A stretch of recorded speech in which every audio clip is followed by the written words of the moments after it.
morning. Today, instead of the normal Sunday celebration, we celebrate the feast of St. Peter and Paul, the two great pillars of the church. These two apostles, though quite different in their backgrounds and personalities, were united in their love for Christ and their mission to spread the gospel throughout the world. As we reflect on the lives of these two saints, we are struck by the profound transformation that took place on earth through them, their encounter with their risen Lord. Peter, the fisherman from Galilee, went from being a fearful, impulsive disciple to becoming the rock upon which Christ built his church.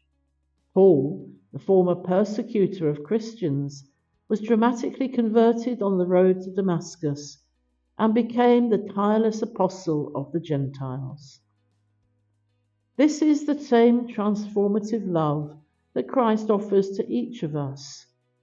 No matter how weak or unworthy we may feel, Jesus sees our dignity and worth and desires to set us free from our fears and limitations.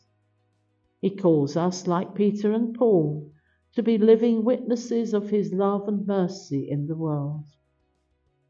Pope Francis reminds us the secret of the fruitfulness of Peter and Paul's ministry was that they were set free by the love of Christ.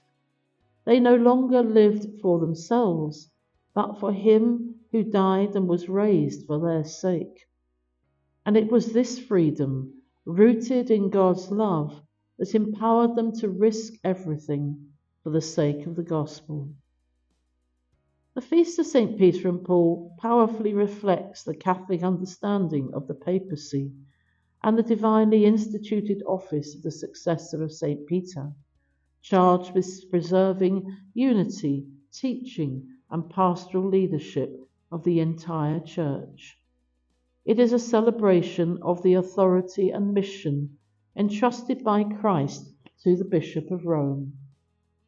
The feast reminds the faithful that the Church is called to bring the gospel to all nations, as modelled by the missionary zeal of Paul. It is a call to be set free by Christ's love and to live no longer for ourselves, but for him.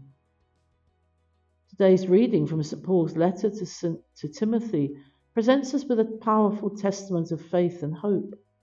As the great apostle nears the end of life, he reflects on his journey that he has taken, and he declares, "I have fought the good fight. I have finished the race. I have kept the faith." This is the testimony of a man who has lived his life fully for Christ, pouring out his very service in the service of the gospel. Despite the trials and tribulations he has had to face, the persecutions, the hardships, the abandonment by his companions, Paul remains steadfast in his commitment to the Lord. This is the same call that Christ extends to each one of us today. He invites us to encounter his transformative love, to let go of our own agendas and ambitions, and to live for him alone. Like Peter and Paul, we are called to be bold witnesses of the gospel of Christ, proclaiming the freedom and new life that Christ offers to us all. In celebrating the feast, the Church honours these two great apostles and is inspired to imitate their faith, courage, and commitment to the gospel message. It is a joyful commemoration of the Church's foundation and a call to continue the work of evangelization in the world. As we celebrate today, we ask the intercession of St. Peter and St. Paul, that we too may have the courage to follow in their footsteps, that we may be set free by the love of Christ and become living signs of his kingdom throughout the world. God bless you.